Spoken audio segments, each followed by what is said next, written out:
Alex Hutchinson. Welcome to the show. Thanks a lot, Brett. I'm glad to be here. So you got a book out called Endure, Mind, Body, and the Curiously Elastic Limits of Human Performance. And it is about how we're able to push ourselves to do these amazing physical feats. And we'll talk about some of the ones you highlight in the book. But before we do that, can you tell us a bit about your background and how it inspired you to research the science of human performance and endurance? Yeah, so these days I call myself a science journalist, or sometimes if I'm being really specific, I'm a science of endurance journalist. But that all started probably 20 years ago. I was a competitive track and field athlete. I ran for the Canadian national team for a number of years. And there was this sort of ongoing mystery of, was I really approaching my limits? And there was this one night where I'd been trying to break 4 minutes for 1,500 meters, which is a sort of decent high school time for a number of years. For like 4 years, I'd been stuck just over that barrier. And one day I was running a race where the timekeeper was calling out the splits that were wrong. And he tricked me basically accidentally into thinking I was running super fast. And I ran a 9-second personal best, which totally changed the trajectory of my running career. And basically since that moment, and nothing had changed in my physical training. So there was this moment where a mental change created a total difference in my apparent physical endurance. So I've been sort of wondering about that for a long time. And when I became a journalist about 10 years later, I started to dig into the research about the science of endurance, trying to understand what it was that set limits. And that's the long and winding answer, but it was a long and winding road that sort of got me to this point. So, and as we'll see in this conversation, is that we really don't know. We have some ideas, but some of it it's confounding. So let's talk about sort of the overall, give like a big picture view. You talk about in the book, there's 3 competing theories that determines the limits of human endurance. The first is a physical limit, and that is primarily VO2 max. Now, I'm sure our listeners have heard that acronym thrown around a lot. So what exactly is VO2 max, and why have physiologists thought that that's the thing that determines how long you can run or push yourself physically? Yeah, so VO2 max, so the science definition is that it's the maximum amount of oxygen that you can breathe in from the air, use your heart to pump to the muscles, extract from your blood, and use it to help fuel aerobic exercise. So it's this maximum aerobic quantity. I mean, and it goes back about a century, almost a century now, to when scientists were first figuring out how muscles actually work. And there was this dawning realization that, if you take an individual muscle fiber, it's basically, we can understand it's just like a machine, and we can understand what the rules that govern this machine are. And so there was this hope that we could extrapolate that up to the human body and think of the body literally. The guy who invented VO2 max wrote these articles for Scientific American saying the human body is a machine and we can calculate its limits. So VO2 max, definitely, no one ever thought the VO2 max was the only factor dictating endurance, but they thought it was a big factor that tells you. So at a certain point, the harder I run, the more oxygen I need, right? And the harder I start to breathe. But at a certain point, you just can't breathe any harder and you can't bring any more oxygen in. And the idea was that that's what determines the limits of your endurance, that you reach this maximum or this plateau in oxygen.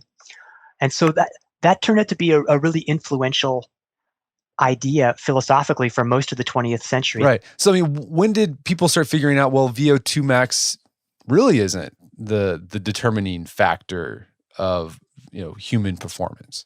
Well, some of the first skepticism was in the late 70s and early 80s. And there's a scientist named Tim Nokes in South Africa who's been both tremendously influential and tremendously controversial about a number of topics.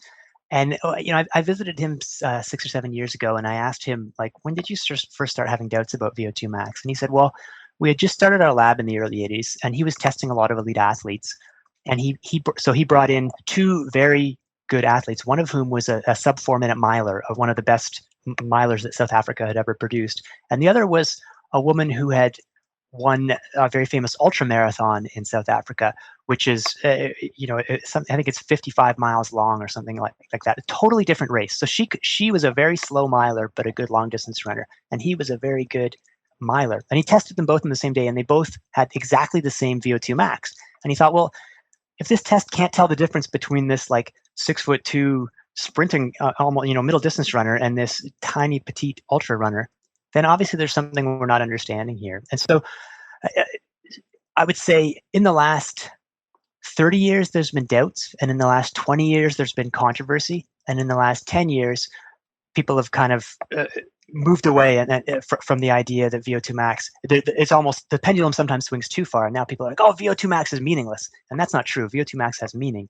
It's just not the sort of, sometimes one way of thinking of it is if I have a bucket and I want to know how much water can fit in that bucket, we understand geometry well enough to know that if I know how tall the bucket is and how wide it is, I know exactly how much water it will hold. And it doesn't matter how hard the bucket tries, it can't hold more water than that. And we now understand. And so there was the hope that VO2 max would allow us to calculate the sort of capacity of human endurance in the same way. And now we understand that we're not buckets; we're more like balloons. You can kind of squeeze more air or more water into the balloon, and the balloon's capacity isn't infinite. You can't fit the whole world in the balloon. But it's also very hard to define a limit of how much air you can squeeze into a balloon. At some point, it's going to pop, but you don't really know when in advance. Okay, so speaking of Tim Noakes, that leads us to the next theories of what allows us to push ourselves. And these are more psychological. And Tim Noakes, he's the guy that developed the central governor theory. What is that? Yeah, so and this is probably, when you think of alternatives to the human machine view of endurance, the most famous one is this central governor theory, which was proposed by Nokes in the late 1990s. And basically what he argues is that the brain is protecting you in some way. There are physical limits, but if you reach those physical limits, you would die because your heart wouldn't be getting enough oxygen. If you were really limited by a lack of oxygen, your heart would stop pumping and you would die. That's maybe a little bit hyperbolic, but the point is he argues that we never quite reach our limits, and that's because the brain is looking out for you in all sorts of different ways. It's monitoring your temperature. It's monitoring, your brain oxygen levels. And it's just, and if it detects that things are getting a little too crazy, it automatically sort of throttles down the signals that are going from your brain to your muscles. So you're still trying just as hard, but you're not getting as much force out of your muscles. And that's to make sure, you never quite hit those limits. And that theory has been really influential, but also controversial, because the obvious question is, okay, let's find a brain scanner and let's see the central governor. But it's not that simple. There isn't a part of the brain called the central governor. So that theory has been attacked or debated a lot in the last few years. Well, if there's no like single part, they have ideas that parts of the brain that might play a role in this central governor. Absolutely, and the sort of interesting thing is, the more advanced these studies get, the more brain areas get implicated. So there's some really interesting studies looking at, for instance, the insular cortex, which is responsible for monitoring signals from within the body. So it's a logical place for this function to be located. But there's all sorts of other parts of the brain that are involved with, assessing future risk or monitoring the outside environment. And so, I've been following this area of research really closely, and maybe 5 years ago, if you'd asked me, I would have said, "Oh, it's pretty cool. They're really zeroing in on the insular cortex and its links to the motor cortex, which is what sends the signals out to your muscles." And I think that's where it's going to be. But as time has gone on, more studies come out. It's like, okay, but you also have to include the prefrontal cortex, and you also have to include the anterior cingulate cortex, which assesses your perception of effort. And all of a sudden, it's like, well, hang on, we've now listed all regions of the brain. So, is there a central governor, or is this a behavior that describes how our brains work to make sure that we don't push ourselves absolutely to our limits? And one of the sort of vivid images that Nokes uses, when he gives talks, he'll put up a slide of just after the finish of the 1996 Olympic marathon, which is when a South African runner won it. So he likes that picture. But the guy who came second was, I think, from South Korea, and maybe just 3 seconds behind. And the two of them are jogging around the track, waving with their flags. And he says, well, look, what do you notice about the guy in second place? He's not dead. And you think about that. If you're finishing a marathon, you're 3 seconds from being immortal as the Olympic champion. Of course, you're going to be trying as hard as you can. This guy didn't leave anything in reserve. At least he didn't try not to. But obviously, he still had enough reserve his heart was still working and his muscles were still working because he crossed the line and he kept jogging. Well, so if there's a central governor there and there's a reserve, I mean, it's accessible, right? So does Nokes think you can override the central governor like through training, or are you hamstrung by that no matter what you do? Yeah, so there's no doubt that that reserve is negotiable and it's accessible to different degrees by different people. It's hard to when I asked him, so what do you do? How do you get to this reserve? One of his answers was, you know what? I think the great coaches of the world, they always work on the brain. So he described, he was, before he became a sort of running guru, he was actually a very accomplished collegiate rower in South Africa. And he said one of his turning points was this workout that he did as a college rower. They would usually do 6 times 500-meter pull or something like that, as hard as they could. And once they finished it one day, and the coach said, okay, go back and do another one. And they were like, what? We can't do another one. We just went as hard as we could. And he said, and the coach said, no. You have another one in you. So go back and do another one. And they did another one. In fact, they did 4 more, I think, until they had done 10. And it was one of those watershed moments of all of them realizing, oh yeah, we had pushed as hard as we could, but it turns out there was still a reserve there. And so there's that, maybe that's a little wishy-washy, but Nokes would argue that good coaches help athletes learn what they're capable of and learn how to access that reserve. And I think the process of regular training also teaches us that naturally. When you first start an activity like running, and you get all out of breath and your legs are burning and you think, man, I went as hard as I could. But gradually you learn that those signals aren't really, that signal doesn't mean you're about to die. It means that it's just a warning that you can't continue indefinitely. And you can start to push those limits back a little bit gradually. And I don't, part of my book, the last part of my book is, as you know, is kind of asking the question, are there shortcuts to that process? Can we learn to access those reserves without the hard work? And the answer to that is maybe, but I think the most reliable way is still go through that long process. While you're training your body, you're also training your mind. And if you're conscious of that, you can make sure to bring out those lessons and help be aware of the ways that sometimes we hold ourselves back or we trick ourselves into thinking that we've reached a limit when it's really not. Okay, so we've talked about the first theory, VO2 max, which is the body is basically a machine and you can figure out those limits and push into those limits.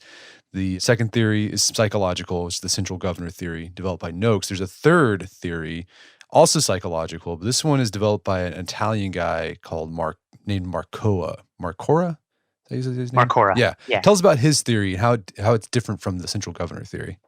Yeah. So this is Samuel Marcora, and his basic claim is that the central governor is a super complicated idea that relies on all these subconscious control mechanisms, and it relies on your brain knowing in advance how far you're going to go or what the temperature is going to be. And he says, look, it's simpler than that. There's not all these subconscious mechanisms. We go until it feels too hard relative to our level of motivation for a given task, and when it's harder than we want to, we either slow down or stop. And that sounds sort of obvious. It's like that's not a scientific theory. That's like grade 2 pseudopsychology, but it's actually a lot deeper than it might appear at first glance, because what he's saying is that VO2 max, lactate, oxygen consumption, glycogen stores, all that stuff just feeds into something more important, which is your sense of effort. How hard does it feel? And how hard it feels when it reaches a maximum, when you're pushing as hard as you're willing to push or hard as you're able to push, then you either have to slow down or stop. And the reason that's actually what grabbed me about this theory, or what struck me as remarkable, is that he said, look, here's a prediction based on this theory. If it's true that your sense of effort is the final arbiter as to how far you can push, then we should be able to change your endurance just by working on the mind without affecting the body. So I first saw him at a conference about 7 years ago, and he said, and he was giving a talk, and as an aside, when he was explaining his theory, he said, look, I should be able to sit people down at a computer for a few months, have them do some computer tasks that work on specific mental traits like response inhibition, which is the thing that you work on in the marshmallow test, or the thing you test with the marshmallow test. And if I improve your response inhibition, I should be able to improve your marathon time without doing any physical training. And I thought that sounds crazy. If you're willing to make a crazy statement like that, you should test it. And And that's what he's done with some remarkable results. And so I've come around to the idea that Marcora's theory actually has some very interesting implications that so far seem to be supported by some of his experiments. He did another experiment with subliminal messages. He had cyclists doing a ride to exhaustion, and he flashed up images 16 milliseconds at a time. So the cyclists weren't even aware that they were images, but he flashed up smiling faces and frowning faces. And when it was a smiling face, the cyclists were able to push longer before they reached exhaustion. In his explanation is that the smile, we see a smile, it puts us at ease, and the sense of ease kind of bleeds into our sense that things are okay and not as hard as we might think of them. And so our sense of effort is a little bit lower and we're able to keep pushing. So I don't know what the final answer or the right answer is, but I find Marcora's theoretical work and also the predictions that he's able to make based on this seemingly very simple theory to be really interesting. So the Marcora thing, I'm somewhat familiar with it. With weight training, I sometimes do what's called RPE training. Basically, my coach assigns me a program and he says it should be an RPE 8, which means like rate of perceived effort, right? So it should feel like an 8, which means that I could do maybe 2 more reps. But what's interesting about RPE is that it changes on a day-to-day basis. Like you said, like some days it just like a weight, maybe like 400 pounds feels like an 8. Then another day it could feel like a 9. And nothing's really changed, but I don't know. It's crazy how effort really does, like how hard something feels determines whether I can get a weight up or not. Well, that's exactly it. And so Marcora would say RPE is what counts. And so you might say, why is lifting 400 pounds an 8 one day and a 9 the next day? And there are a lot of potential explanations. It could be you didn't sleep well. It could be that you're stressed about a very exciting interview with Alex Hutchinson, or it could be, there's all sorts of possibilities that could be tweaking your sense of perceived effort. But the point is, if you're trying to figure out what your limits are, that RPE is what matters. Like if you can calculate, we could go and measure your muscles and do physiological tests, but ultimately the determinant of whether you're going to be able to do 8 reps or 10 reps this weight is how you feel. And so Marcora's point is that's not a defect in the system. That's not like a problem. That's actually a sign that RPE, or perceived effort, is exactly what ultimately determines our limits. But he would also argue you can ignore that perceived effort, right? Just like he'd say, how bad do you want it would be like the question. Like if it feels really hard, if you just really, really want to accomplish this thing, if you want to do a 4-minute mile or whatever, if you want it bad enough, you can overcome that feeling perceived effort and actually push beyond a bit, right? Up to a point, yeah. So in Marcora's model, there's actually 2. There's the sort of yin and the yang. There's effort is as it climbs, you're more likely to quit. Motivation is what determines the ceiling. So let's say you're thinking of effort on a 1 to 10 scale. If I go out, I went out. It was pretty this morning, and I did a workout with a friend, a running workout. It was snowy and slushy, and it was not the greatest day. And so the level I was willing to get to was maybe an 8 out of 10. I wasn't willing to go 10 out of 10 on this crappy slushy day when it's not a super important workout and there's cars that are trying to run me over and so on. If this was the Olympics this morning, I would have pushed to 9.9999999 out of 10, or maybe 10 out of 10. So most of us in most situations are not really reaching 10 out of 10. So in that sense, the how bad do you want it is how high are you willing to go on this rating scale? But once you're, there's a point at which ratings, your effort reaches a maximum. And in scientific studies, they pay volunteers in scientific studies not because they're out of the goodness of their heart. They want to make sure that people are maximally motivated so that when they're taking these tests, they're willing to go up to an effort of 10 out of 10. And once you are at an effort of 10 out of 10, there's not really any further you can push, no matter how badly you want it. So it's only up to a point. We do reach limits eventually. So what's interesting about Marcora's theory is that the psychological has this influence on the physical, right?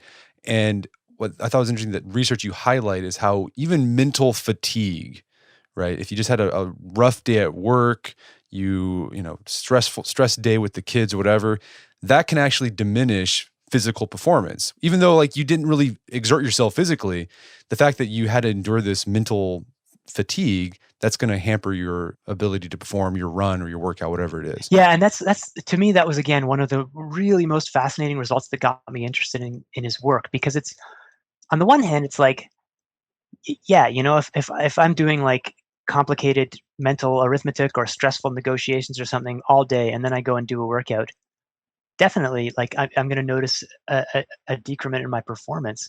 But if you say, okay, so why is that? How do I explain that in the context of sort of textbook physiology? It's not obvious, because if I've been sitting at my desk all day, you'd think I'd be raring to go and ready to. And I used to notice this. Like, I would meet friends to do a workout at 5 o'clock, and if I had a story due, if I was on deadline till like 4:45, I would always have a terrible workout, even though my job is like the least physically demanding job in history. So it's obvious in an intuitive sense, but it's not hard. It's not easy to explain scientifically. And so what Marcora would say is that, yeah, your muscles haven't changed at all. All that's happened is that because you're mentally fatigued, everything feels a little harder. It's 1 point harder on the sort of perceived effort scale, and that's exactly what he found. And he did a study where it's like, the people either had to do this computer task where you're sitting at a screen and tapping buttons depending on which letters flash on the screen. It's not hard, but you have to focus, and so it takes your attention, versus just watching a documentary about trains or something like that. And then they had to cycle to exhaustion at a given pace. And right from the very start, so it's not just something that shows up at the point where they quit. Right from as soon as they started pedaling, they had to say, okay, how hard is this? And the people who were mentally tired, immediately they were rating it as sort of 5 out of 10 rather than 4 out of 10. Then halfway through the test, they're at like 7 out of 10 rather than 6 out of 10. And then everyone quits when they reach 10, or 9.5 or whatever, depending, roughly 10. It's just that the people who started at a higher rating of perceived exertion, they're reaching that they're hitting 10 earlier, because not because their muscles are more tired, or there's more lactic acid, or there's not enough oxygen or anything like that, just simply because it feels harder because their brain's a little tired. We'll talk a little bit later, like what Marcora thinks you can do to train, basically increase your body, or your I don't know what you want to call it, the motivation, your mental capacity to keep going even when you're fatigued. But let's talk. You highlight in the book that there is this ardent, strident debate between Marcora's camp and Nokes' camp. I mean, why the acrimony between the two? Yeah, it's interesting, and I wish it wasn't, because I think both sides, or both groups, have done really, really fascinating research. And anytime I talk to scientists from one camp, I come away thinking, man, these guys are amazing. That they must be right. Then I'll talk to the other camp, and it'll be like, oh no, those guys are full of crap. So it's difficult when science gets kind of polarized like this. Ultimately, I think it's worth remembering that science is a human endeavor. That's as one of the scientists I was speaking to, the sort of guy in the middle. That's what he told me. He said, you just got to remember, it's a human endeavor. People have egos and motivation to advance their own ideas, and no one takes kindly to be when it's suggested that their ideas are wrong or not original. And so sometimes the debates are as much personal as they are scientific. And there are some actual differences in the two theories in terms of what's proposed and how it's supposed to work. And ultimately, experiments are going to decide which theory, if either of them, is the right one. My suspicion is that it's going to end up being kind of a mix of both. And I think both of them are kind of moving towards each other in terms of they both now recognize that effort is really a key, a really, really important parameter. So even the scientists who've been developing Nokes' ideas, they would now argue the way the brain keeps track of whether your body is in danger is through sense of effort. That sense of effort is this warning signal that tells you you'd better slow down because we're getting pretty close to 10 out of 10. So yeah, it's at the end of the day, in any field, you're never going to have everyone getting along with everyone else. And I guess just the one other thing to mention on this is that it's really hard to challenge established theories. Like in science and in any field, if to be the one who says, you know what, I think we've been doing this wrong for the last century, is really hard, and you get a lot of pushback. And so I think there's something to the fact that the people who've successfully proposed these new ideas, they have to have a certain personality that's willing to push hard and to be abrasive and to put forward new ideas despite criticism. And so as a result, when you get two people or two groups who are both putting forward new ideas, they they maybe don't necessarily have the temperament to want to cooperate. They're just naturally inclined to push and to kind of question everything.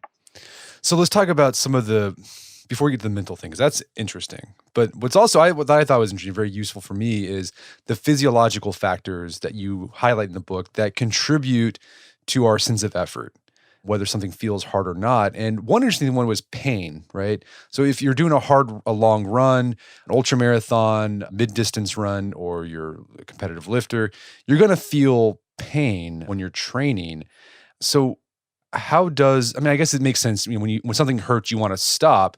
But the question is, can you train yourself to ignore that pain? Yeah. So first thing I'd say about pain is that, if you'd asked me when I was a runner, well, why do you slow down in the third lap of a mile race?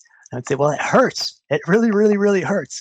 And we sort of naturally think of endurance as when you're really pushing your limits, it's a painful task.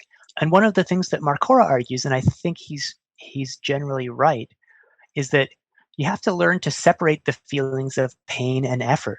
And definitely, if you're running a marathon, it hurts. But is the pain really what holds you back, or is it the effort that it feels too hard that you don't go faster, not because you're worried about hurting a little more, but because you just can't. It feels too hard.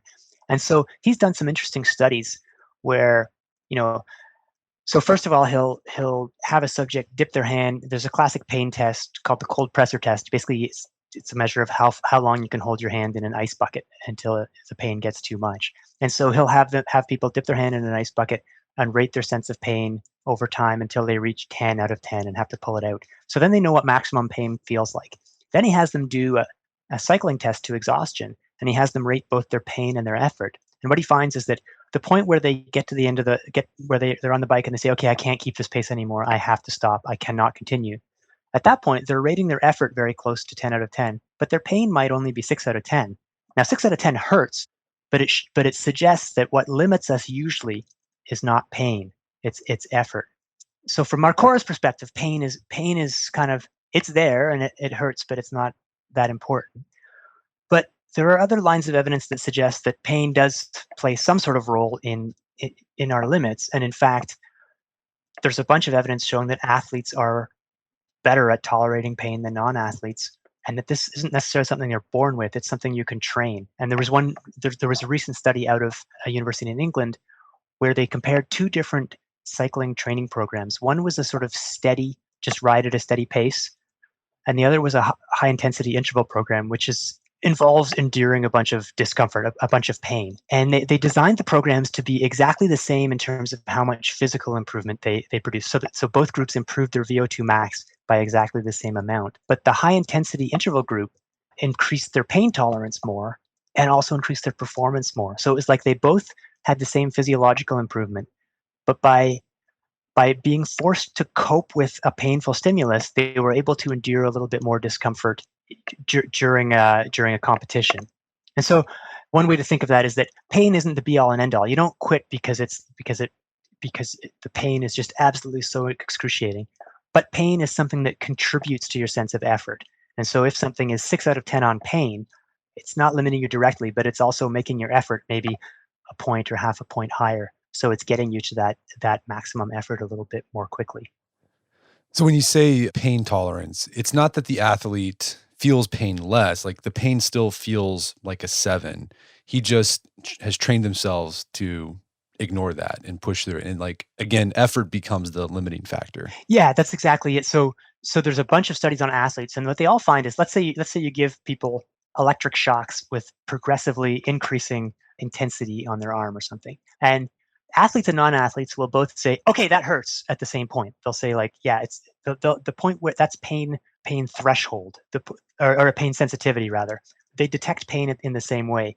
It's just that as you keep turning up the shocks, the non-athletes are the first ones to say, okay, I want to stop now. And the athletes will keep going for in some cases, substantially longer. And so no one really knows the full answer as to how that happens, but the prevailing thinking is that it's not that there's some physiological change, that athletes have some sort of magical anti-pain molecules circulating in their body. It's just a question of psychological coping mechanisms. Athletes, because they train in ways that are uncomfortable, they're used to on a daily basis dealing with some discomfort, and they understand that pain doesn't mean your arm's going to fall off. It just means it just hurts. It's information for your brain, and so they're willing to tolerate that information a little bit longer until it really gets intense, and then they say, okay, yeah, like pain still affects them. It's just they've learned to cope, and that's actually one of the most transferable things I think about athletic training and playing sports, is that you learn these psychological coping mechanisms without even being aware of it, that allow you to handle discomfort, whether it's being stuck in an uncomfortable plane seat, airplane seat for 4 hours, or whether it's running the last 5 miles of a marathon. The coping skills, I think, are really transferable. So another factor is physiological factors, the muscles themselves. And this was, I thought the experiments done, throughout the history of this science was interesting. Like one of the interesting ones where they just take frog legs and just put electricity through them and just watch them twitch up and down until they'd stop to see, how long muscle tissue can move. So what does the research say about that? How long can muscles contract fully before they won't move anymore? Yeah, so the answer is longer than you will ever be able to inflict damage on them. So yeah, the frog leg experiments, they started in the late 1800s, and the classic ones were in the early 1900s. And they're zapping frog legs and finding that, yeah, eventually you get to this point where the legs don't even twitch anymore. And it's like, oh, so that's what fatigue is. But the problem is the frog legs aren't attached to anything. And they later did experiments with what's called decerebrate cats, which is basically cats whose brains had been removed. And they found the same thing. You could make them twitch until their muscles wouldn't move anymore. But in reality, we never get to that point because of what we've been talking about. The brain is like, nah, we're not going to let you twitch that muscle anymore. And so there's a guy named Guillaume Millet he's a French researcher. He's currently at the University of Calgary, and he's also an accomplished ultra endurance athlete. He was an ultra runner and a national team cross country skier, and he got interested in this topic about 15 years ago. And he started, and there's techniques you can use that are sort of similar to this, zapping the frog's legs. You can use them on humans now, so you can. First of all, you can ask someone to say, let's say you want to test the leg muscles. You can say, okay, contract your leg muscle or push out with your leg muscles as hard as you can. So then you know what the maximum voluntary contraction is. Then you can say, okay, we're going to apply an electrical jolt to the nerve at the top of your leg, and we're going to make your leg twitch just like the frog's legs, and we're going to see how strongly you can twitch that muscle. And then we're going to take a magnetic stimulator and apply it to your brain, right at the region where the nerves go down to the leg muscle, and we're going to make it twitch there. So then we're going to be able to find out, where is the fatigue? Is it in your brain, like from the voluntary desire to twitch? Is it in the muscle? Can the muscle not twitch? Or is it somewhere in the spinal cord? Because there's a lot of sort of potential fatigue mechanisms in the spinal cord where the nerve signal is traveling down. And so he said, okay, well, he started out with experiments where it's like, okay, let's put someone on a treadmill for 4 hours and let's see how much muscle fatigue versus central fatigue, which is brain or spinal cord, there is. Let's compare by comparing the voluntary maximum with the electrically stimulated maximum. And they said, okay, 4 hours isn't enough. Let's try 8 hours. Let's try 12 hours. Then he went to a race in France or in Europe called the Ultra Trail Mont Blanc, which is it's something like I think the winning time this year was just under 20 hours, and it's up and down. You climb sort of more than the height of Everest and go back down. So it's a really long race. And at this point, he's still finding, the muscles get tired, but they don't get totally maxed out. So then he said, well, that's not extreme enough. So there's another trail race called the Tour des Géants, which is, it takes about, for the guys they were studying, it takes at least 80 hours. Sometimes the winners are 80 to 100 hours to run this race. And they sleep almost not at all. They basically go for 3 or 4 days straight, just running it the whole time. And the shocking result was that the actual amount of fatigue in the muscles was less after this 80-hour race than it was after the 20-hour race or the 25-hour race. And so this was a sort of headline result. It's like, oh, you're less tired after you run 200 miles through the mountains than when you run 100 miles through the mountains. But the real lesson was that no matter how far you go, because your brain is kind of holding the brakes, you never get to that point like the frog's legs where there's just no more twitch left in your muscle. And in fact, if you go long enough, it's so long that you have to slow down just to get there.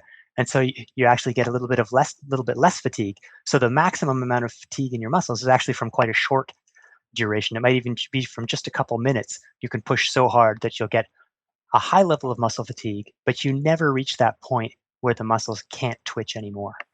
So you can always keep going. You can always keep your legs moving. Yeah, if you try.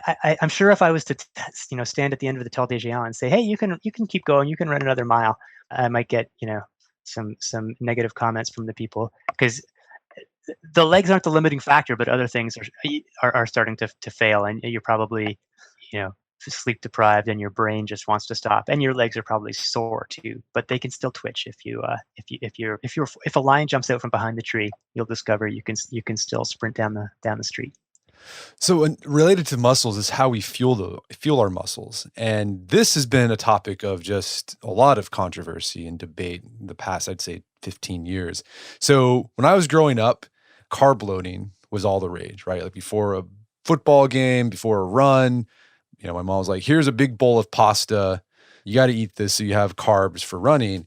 But then, of course, the whole paleo things happened in the past 15 years or so. And, saying, and endurance runners have picked this up. No, actually, we want to go high fat, low carb because, we want to be an aerobic, using oxygen, not glycogen.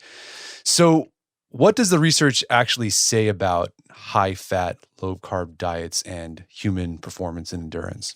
So the short answer is it doesn't say a whole lot. It's these are hard things to study, and so a lot of the arguments are not really not really based on scientific research, but more on just like, I tried this and it worked for me.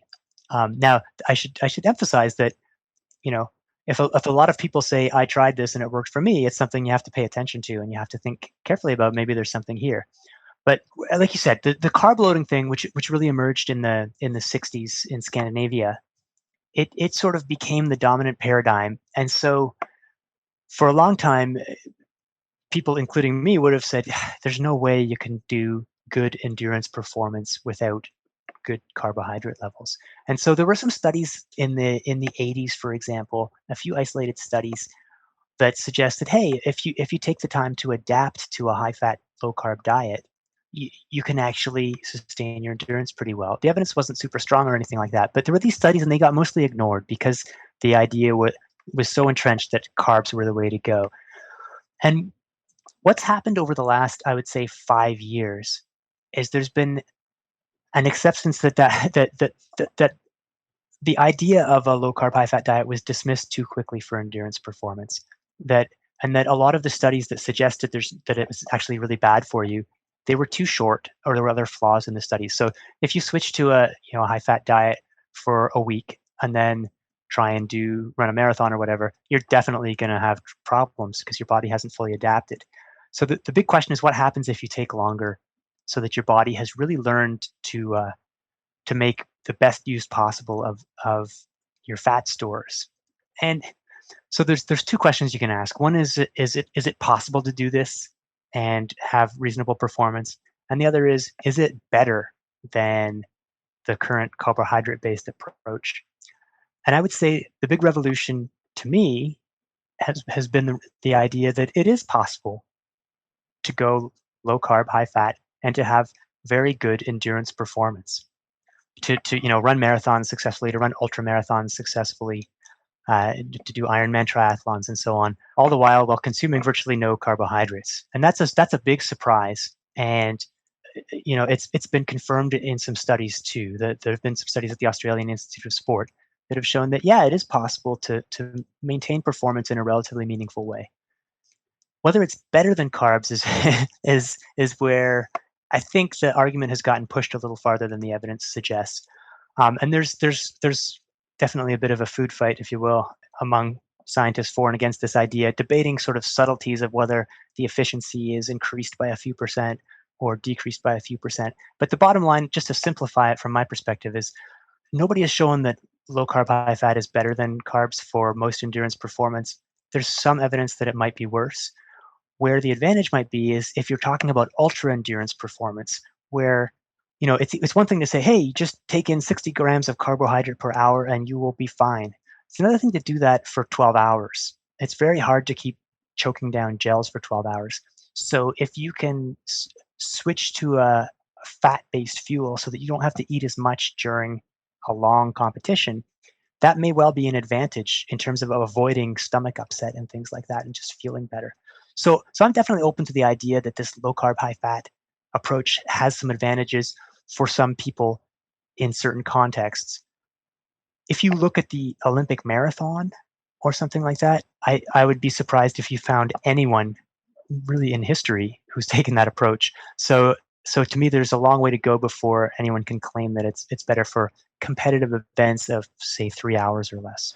Yeah, as you point out, when you're doing a competitive event, there's always that end, you have that kick where you have to go really fast, right? You're doing that sprint, and that requires, you're probably going to switch from an aerobic to anaerobic, and that requires glycogen, which requires carbohydrates. So if you're doing a 5K, probably don't, the high fat, low carb's not going to do much for you. But if you're doing an ultra marathon, definitely try that out. Yeah, and if you're in the Tour de France, then it's a very, very long race. But every time there's a breakaway, every time there's a significant hill climb, you're having to dig deep and rely on carbohydrates. And if you've sort of down-regulated your ability to use carbohydrates, you're not going to be competitive. Now, it's still debated. Some people still disagree and say that, oh, you can still use your carbohydrates, you can have your cake and eat it too. But I think that remains to be proven. And the other thing is, I guess we can look very narrowly at how does it affect your endurance, but you can also look more broadly at how does this fit in with your lifestyle. And so for some people, going low carb, high fat is wonderful, and it's really changed their lives, and that's great. But I wouldn't recommend, if someone is just looking for a performance boost, to have this radical overhaul of their lifestyle unless they're looking to do some sort of overhaul for other reasons, because it's a big ask to suddenly cut out all carbohydrates for something that may or may not help you in this one small facet of your life. Right. And as you point out too, a lot of the big marathon runners, they're from Kenya, and they pretty much just like eat corn porridge. It's their diet. They're not Yeah, doing the high fat. they're the definite sort of ultimate example of, it's like, if you listen to sort of mainstream sports nutritionists these days, they're like, yeah, you need carbohydrates, but of course it's got to be complex, organic, vegetable, blah, blah, blah. It's like, you got to eat high quality. Of course, we don't recommend sugar. Then you look at what the Kenyan marathoners are eating, and they're getting like 20% of their calories from the sugar they pour into their tea, from the simple sugar that they pour into their tea and their porridge. Now, their lifestyle is such that they seem to thrive off that. But it's even I would like. I don't think I would be able to eat that much sugar without feeling this tremendous sense of guilt, which maybe says something about our attitudes towards food in the West or something. Right. So related to food is water, hydration. And that's another thing. Like in the past, I think 15 years, there's been this debate. Like if you're watching the news, one year they're telling you, oh, you need to drink 8 gallons, whatever, how many gallons, a gallon of water a day. And then next, like, no, you actually don't need that much water because that's going to kill you. So what's the science say? How much water do we really need, particularly when we're competing in an endurance event or exercising? Yeah. So I would say the science says you need to drink as much as you feel you need to drink, and whether it's but sitting at your desk at the office or while running a marathon. And as you said, this debate has gotten really polarized to where it's almost sort of caricature. One side is saying you basically have to have an IV hooked up to you at all times or you're going to die, and the other side is saying water is terrible. You're going to get water poisoning. You're going to get hyponatremia, which is this condition that can arise if you do drink too much water, although it's very rare. And both of these are kind of scare tactics, and the truth is somewhere in the middle. For the most part, in most contexts, we really don't need to worry at all about hydration, other than being aware that when you're thirsty, you should drink. That said, it's not that hydration is totally irrelevant. If you get severely dehydrated, you are likely to have changes in your performance. And so you have to be aware. And there's some contexts where you have to be more than just aware. You have to be planning ahead. If you're running a marathon, you can't just drink whenever you're thirsty, because you can only drink when there's a water station. And and if you're running, you may not want to drink even though you're thirsty because it's uncomfortable to drink. So there's these situations where you do have to kind of be aware. But for the most part, if you are just simply making an effort to listen to the signals from your body, to listen to the signals that for millions of years of evolution have made sure that we get enough water, and if we fall behind on the amount of water we have, we'll catch up with it later. Then you'll be okay. One little stat that I like to cite is the first man to run sub 2:04 for a marathon was Haile Gebrselassie in 2008.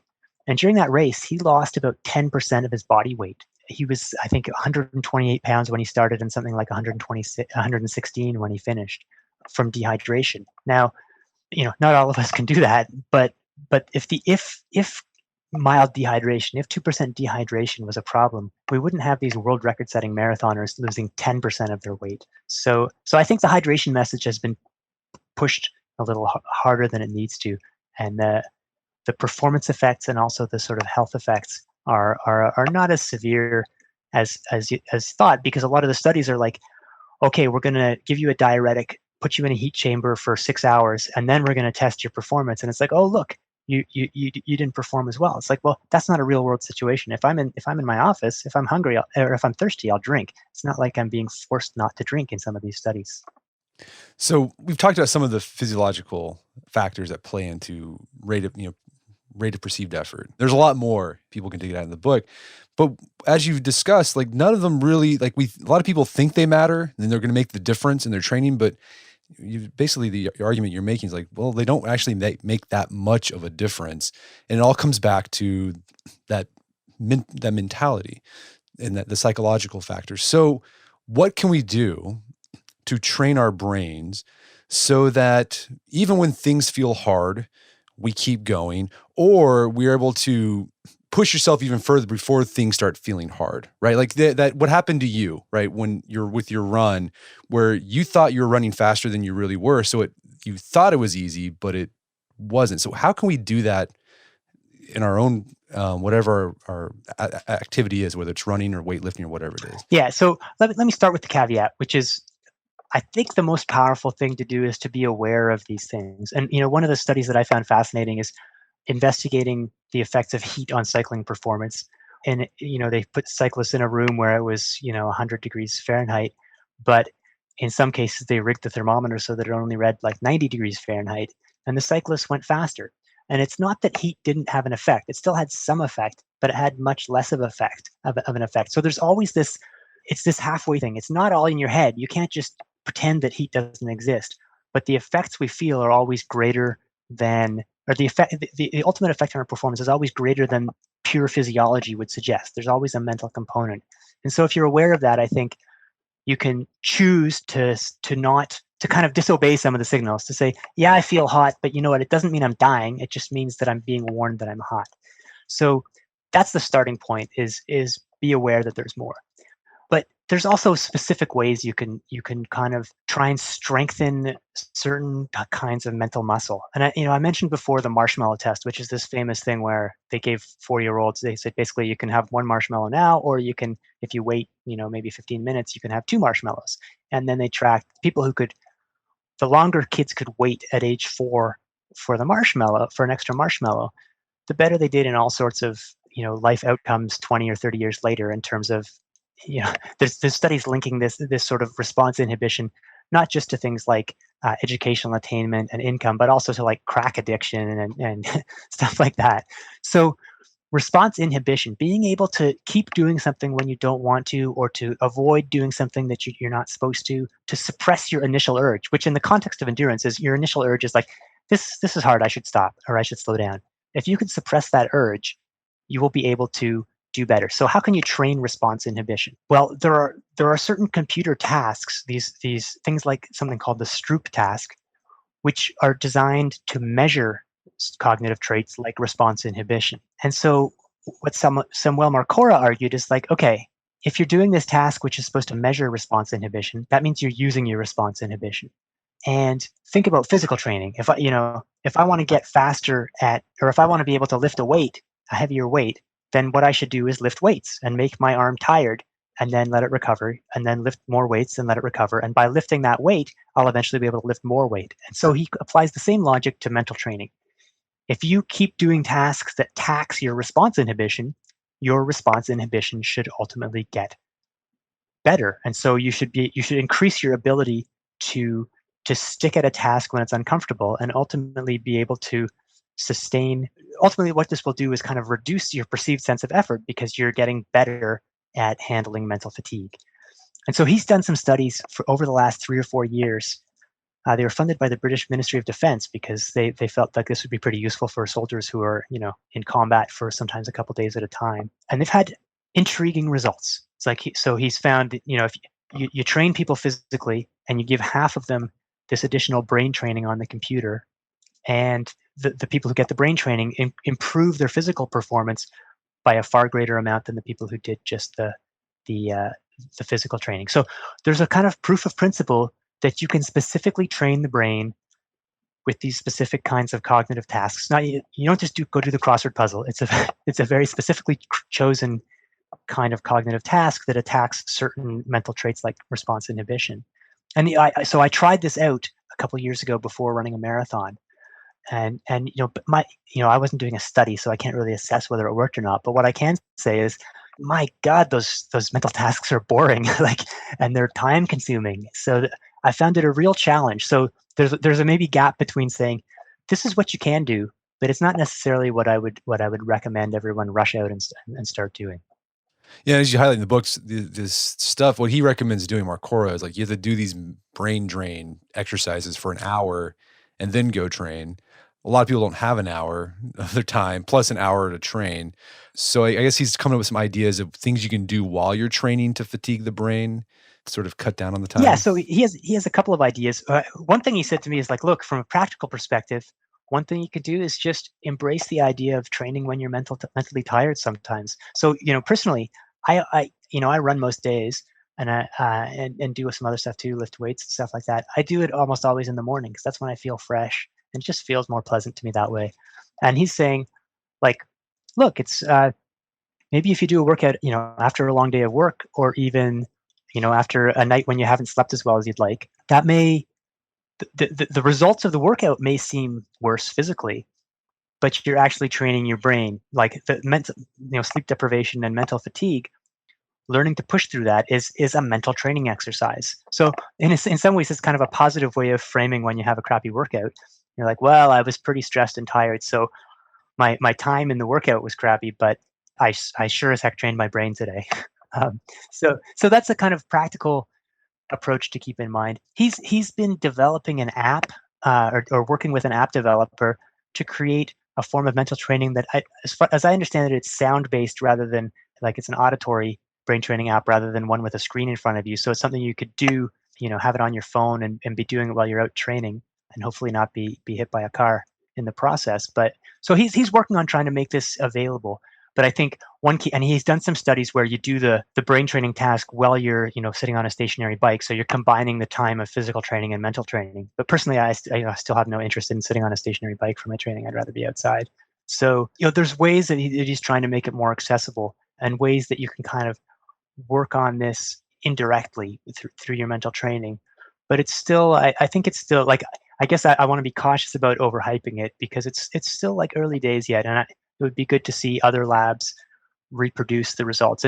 Because that was the other thing that I took from my own personal experiment with it. It's like, because, I'm a busy guy too in some ways, and it was not easy for me to find time to do this brain training. And it would have felt a lot, it was much harder to find time for brain training because of the voice in my head that was saying, this is ridiculous. Like, how is this going to help me run a faster marathon? So you kind of want to make sure that it's legit and really works before you try and invest a bunch of time in it. Well, Alex, there's a lot more we could talk about. I mean, there's a chapter about zapping your brain that we didn't get to, but where can people go to find out more about the book and your work? So the easiest place to find me is on Twitter. My handle is Sweat Science, all one word. And my website is alexhutchinson.net. And both of those places will guide you to, articles that I write about this topic and the book. And hopefully, people will have been working on their mental endurance just by listening to me ramble on the podcast today. There you go. Well, Alex Hutchinson, thank you so much for your time. It's been a pleasure. I really enjoyed it. Thanks, Brett. My guest today was Alex Hutchinson. He's the author of the book Endure. It's available on Amazon.com and bookstores everywhere. You can find out more information about his work at alexhutchinson.net. Also, check out our show notes at aom.is/endure, where you can find links to resources where you can delve deeper into this topic.